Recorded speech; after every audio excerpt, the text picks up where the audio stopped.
Local SEO is all about attacking the weakness of your enemy. Sun Tzu said, attack him where he is unprepared, appear where you are not expected in the art of war.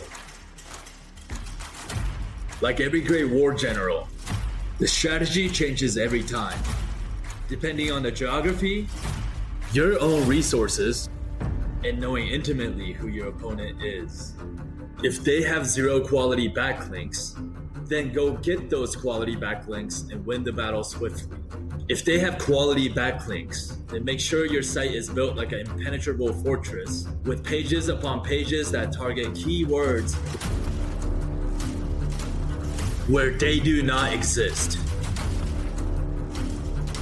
If they have both quality backlinks and content, then you may have to engage in guerrilla warfare. Surprise attack them with tactics that the regular SEO community is unaware of. Capture the visitor with high CTR page titles and trap them with clickstream finesse to increase dwell time. War breeds innovation, and innovation is granted to those that persevere.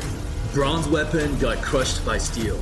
The AI army is upon us. You must learn AI, but remember, Genghis Khan conquered the known world with no groundbreaking technology, but with superior tactics. Technology is nothing without good strategy.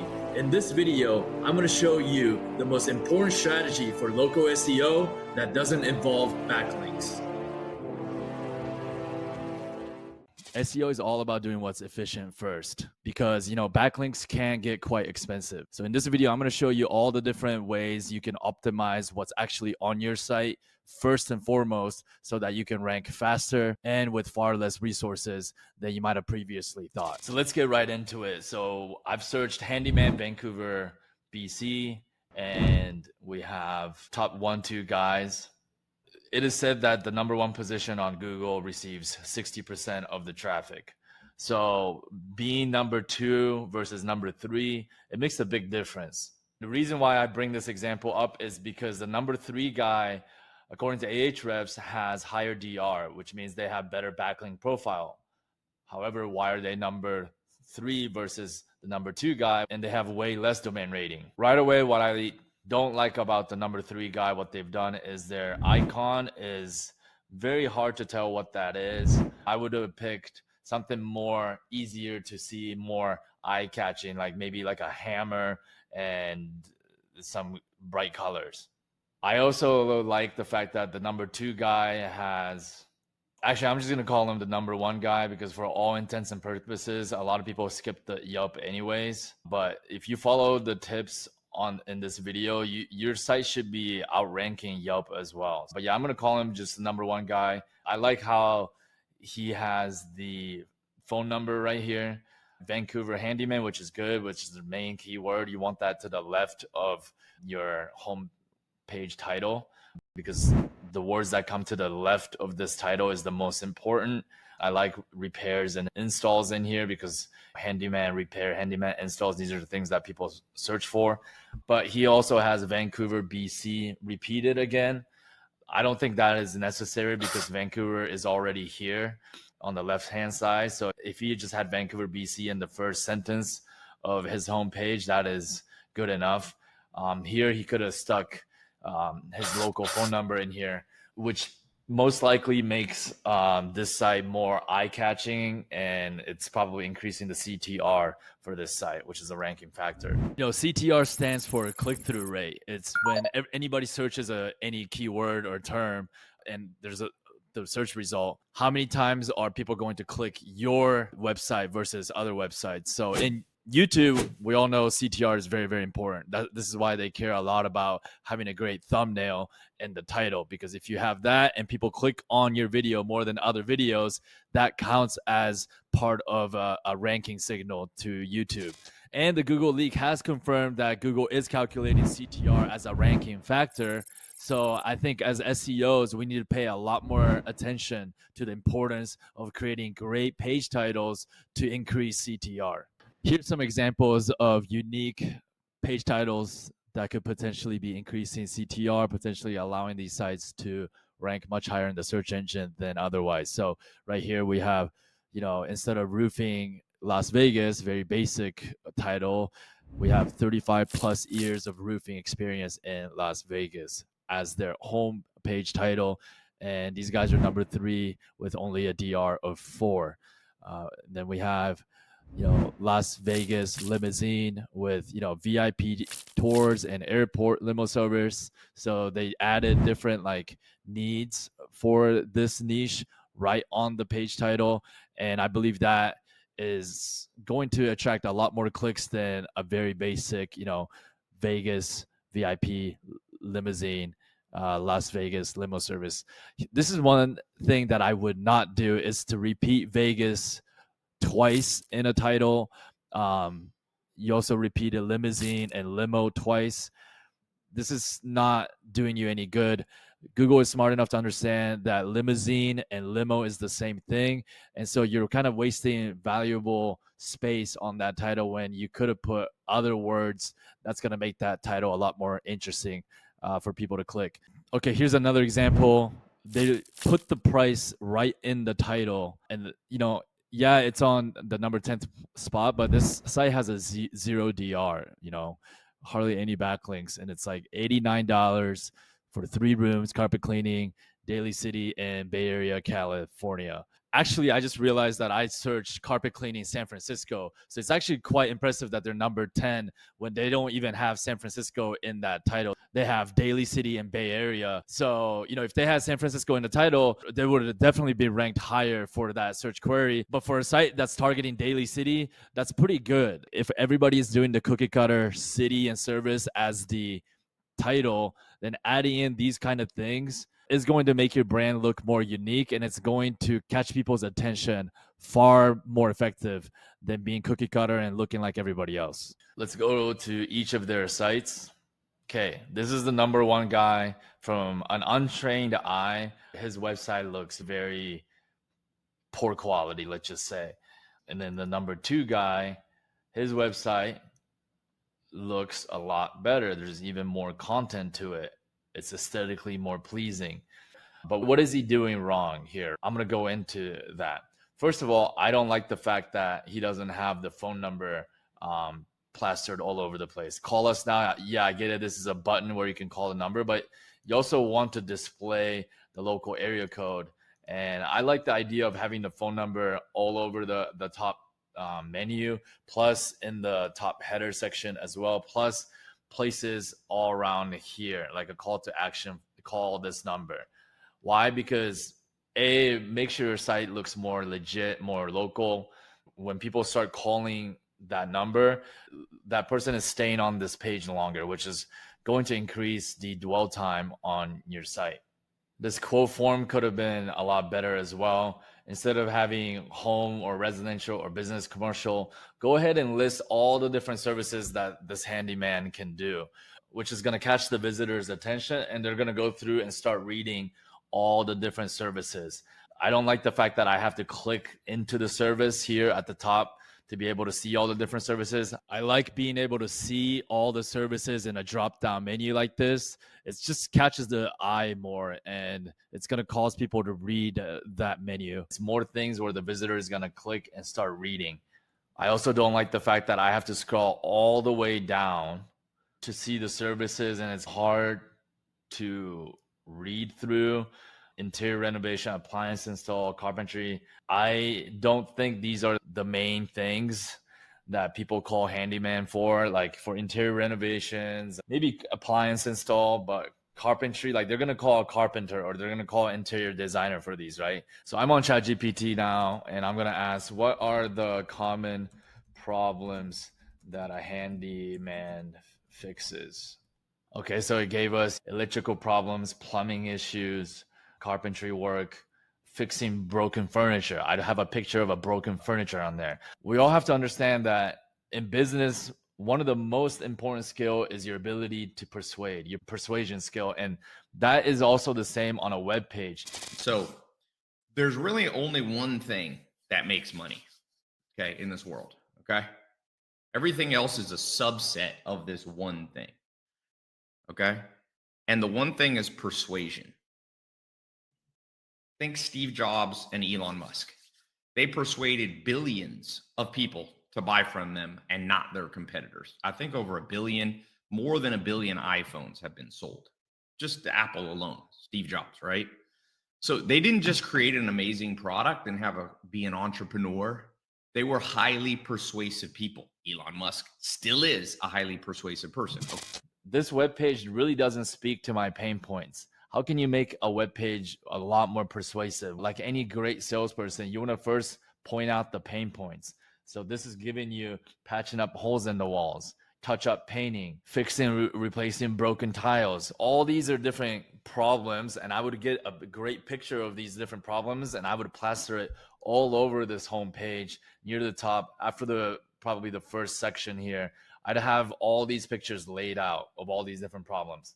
And if you really want to dominate, all those pictures that you listed, you would create a hyperlink, a clickable link where you have a more even in-depth article on why you as a handyman is so great at solving this problem. And you could create even more pages on the site.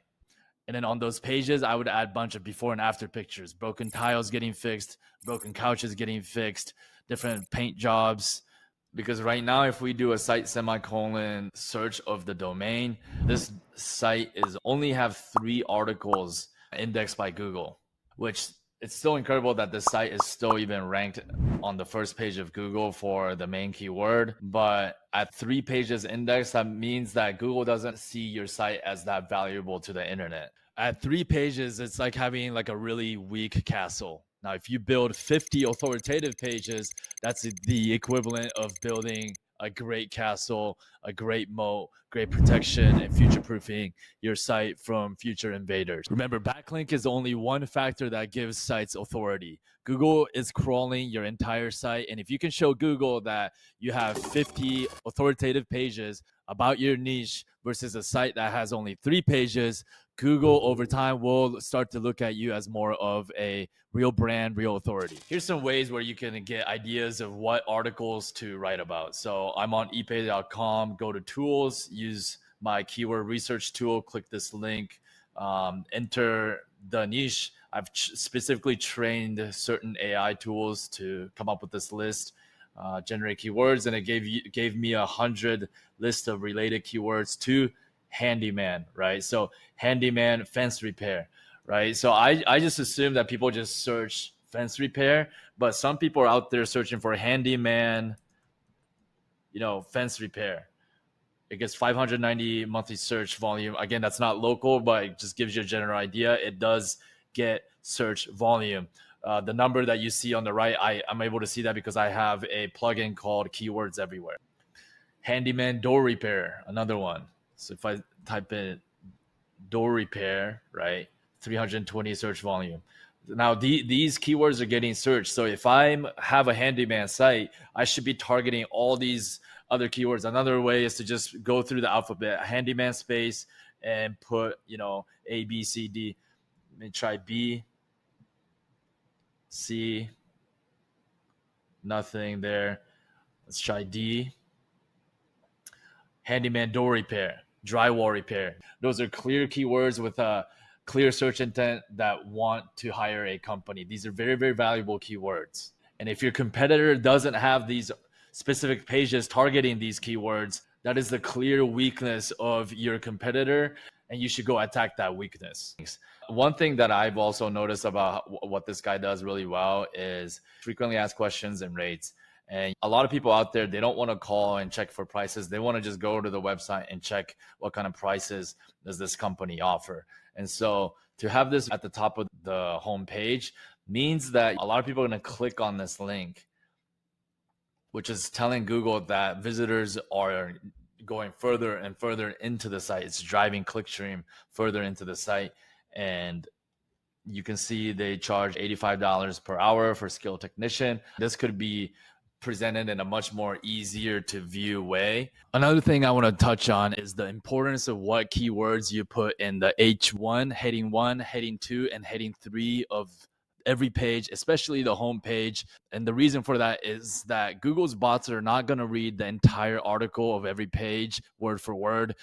There's thousands of articles being published every second on Google, and that would take too much computational power for Google. It would be too costly. So what Google does is it prioritizes H1, H2, H3 to try to understand what your page is about, to see what your page should rank for. And if you have irrelevant words in those places, then you run the risk of diluting the context of your article for the search query. So this is what I'm going to check. I like that this is Vancouver handyman, straight to the main keyword with the city. But I just want to double check that he's properly using his headings. So I'm going to highlight it, go to inspect. Now in this code here, this text is wrapped around H1 tag here. So that proves to me that this is a H1 heading, which is correct. You only want one H1 heading, which is going to be most likely your brand name. But in local SEO, you want the main keyword and the city in there as well. Which means if your brand name is, for example, Legacy Handyman, you want this H1 to read Legacy Handyman dash Vancouver, comma, BC. That's the H1 you want. And then let's check out what this is. Hit inspect. Handyman, professionals, Vancouver. This is the H2. I would have stuck different keywords in there because we already have handyman and Vancouver. In my opinion, for this niche, probably words like install and repair are pretty big deal. So I would have put here professional handyman repair and installs in Vancouver, BC. Professional craftsman, that isn't gonna help us with keywords. Here on my site, I have a keyword research tool. Just go to tools and I see words like affordable, local, electrician, plumbing. Basically, you drywall repair. You want to start picking up words that we haven't already used yet. So here I would have put local and affordable handyman services. This is another H2, but instead of just saying our services, maybe I would have put our affordable services. I know I just said it above, but I'd probably stick it in here instead. Customer focus, again, I would stay away from using H2s if it doesn't have like a buyer intent, lucrative keyword. But if you want to create something like a customer focus here, just use regular paragraph text and make it bigger and then bold it. So all the other H2s and 3s, the further down you go on the site, the more you want to cover other keywords. In H2, I might do handyman repair services. And below that in H3, I might have all these different repairs like flooring repair, door repair, appliance repair. And then probably another one I would do is an H2 that says handyman cleaning services. And below it in H3, I would have sections like pressure washing, gutter cleaning. You can even go back to Chat GPT and ask, list me all the cleaning services are done by handyman. Gutter cleaning, power washing, window cleaning, garage and basement cleaning, attic cleaning, chimney cleaning. So those I would list in H3 and have some content below that. Do you really have to go this in depth? If your competition is stiff, then the more in depth you go on this level, the easier your site will rank and the less backlinks you will need. But this is something that you always have to gauge with the competition that's around you. You just want to do enough to beat out your top competitors. In war, it's all about calculating how much does it cost for me to go on the offense versus how much does it cost to stay on the defense. The greatest warlords only try to attack when the cost was very low to go on the offense and dominate. Hey, so I wanted to end this video here. I didn't want it to make it too long. I do have more tricks up my sleeve when it comes to being able to rank websites without backlinks. So follow this channel, subscribe to this channel, and keep an eye out for new content where I go over even more strategies. And if you made it this far and you're somebody that's interested in taking this game more serious, whether you are trying to just rank websites, generate leads, and get paid for it, or you own a service-based business and you want to dominate your local market, we do have a coaching program. We have over 7,400 students where we give you a lot more in-depth guides, step-by-step videos, ongoing weekly coaching, and just a lot more hand holding. So if you're interested in our coaching program or how you can start to work with us even closer, click on the link on the description to find out more information about that. All right, see you guys on the next video.